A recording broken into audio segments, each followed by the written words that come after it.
வணக்கம், நான் உங்கள் செஃப் சண்முகம். இன்றைக்கி நம்ம செய்ய போகிற ரெசிபி பன்னீர் பரோட்டா. பரோட்டாவுக்கு தேவையான பொருட்கள்: கோதுமை மாவு 1/4 கிலோ எடுத்திருக்கேன்.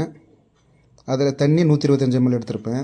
ஆயில் 2 டீஸ்பூன், உப்பு தேவையான அளவு.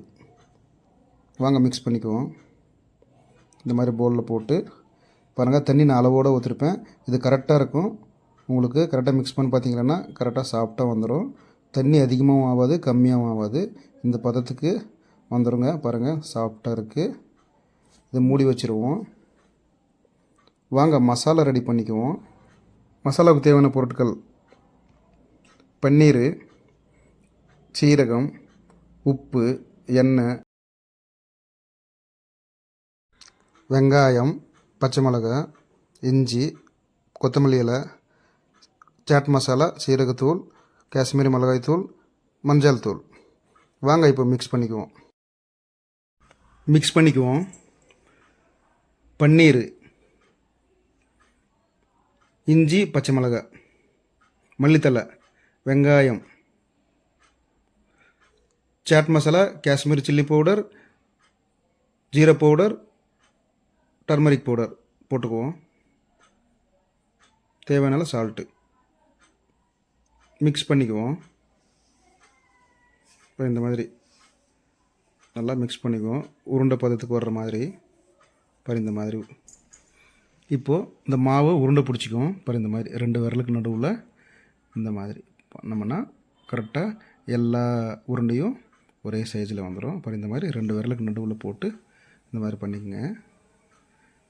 பாருங்கள், இந்த மாதிரி எல்லா உருண்டை போட்டு மாவு போட்டுக்குவோம். ஒட்டாமல் இருக்கும். சின்ன சின்னதாக இந்த மாதிரி தேய்ச்சி வச்சுக்குவோம் எல்லாத்தையும். இந்த சைஸுக்கு இந்த எல்லாம் தேய்ச்சி வச்சுருக்கேன். இந்த மாதிரி தேய்ச்சி வச்சுக்குவோம். வாங்க இந்த மாதிரி நம்ம தேய்ச்சி வச்சுருந்தோம் இல்லைங்களா. மசாலா உருண்டை பிடிச்சி இதுக்குள்ளே ஸ்டெப் பண்ணுவோம். இது தாங்க மெயின். கரெக்டாக இந்த மாதிரி சேர்த்து ஈவனாக எல்லாத்தையும் க்ளோஸ் பண்ணணும். எங்கேயுமே ஓப்பன் இருக்கக்கூடாது. இப்போது எல்லாத்தையும் ஸ்டெப் பண்ணி வச்சுக்குவோம். வாங்க இப்போ தேய்ச்சிக்குவோம். இது எப்பவுமே நான் இந்த பரோட்டா எந்த பரோட்டா செஞ்சாலும் பாருங்கள், இந்த மாதிரி சீரகம், மல்லி இலை போட்டு இந்த மாதிரி தேய்ச்சிக்குவேன். எனக்கு இது ரொம்ப பிடிக்குங்க. நான் வேலை கற்றுக்கும்போது இது எனக்கு எங்கள் செஃப் சொல்லி கொடுத்தாங்க. இது வரைக்கும் நானும் செஃப் ஆகிட்டேன். ஆனால் இந்த பழக்கத்தை நான் விட்டதே இல்லைங்க. இது பார்க்க கலர்ஃபுல்லாக இருக்குங்க. அதனால் இந்த பழக்கத்தை நான் எப்போவுமே விட்டதில்லை. வாங்க இப்போது தவால போட்டுக்குவோம். இந்த பாருங்கள், நான் லைட்டாக எண்ணெய் சேர்த்துக்கிறேன். பாருங்கள், வெந்துருச்சு. பாருங்கள், 2 சைடும் ஈவனாக வெந்திருக்கு. கரெக்டாக வெந்துருச்சுங்க. இதுக்கு மேலே தேவையில்லைங்க. ரெடி. வாங்க இதை கட் பண்ணி சர்வ் பண்ணிக்குவோம். வாங்க இதை எப்படி கட் பண்ணுறதுன்னு பார்ப்போம். இந்த மாதிரி டேபிளில் வச்சு பீஸா கட்டர் இருக்கு இல்லைங்களா, இதில் இந்த மாதிரி கட் பண்ணால் பார்க்க அழகாக இருக்கும். பாருங்கள், இப்போ நான் பிளேட்டில் வைக்கிறேன்.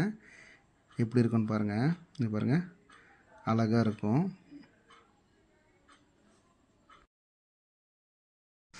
நான் சொன்ன அளவுகளோடு செஞ்சு பாருங்கள். பரோட்டா எப்படி வந்துச்சுன்ட்டு கமெண்ட் பண்ணுங்கள். என்னோடய சேனல் சப்ஸ்கிரைப் பண்ணுங்கள், லைக் பண்ணுங்கள். இந்த வீடியோ பிடிச்சிருந்தா ஃப்ரெண்ட்ஸ் அண்ட் ஃபேமிலிக்கு ஷேர் பண்ணுங்கள்.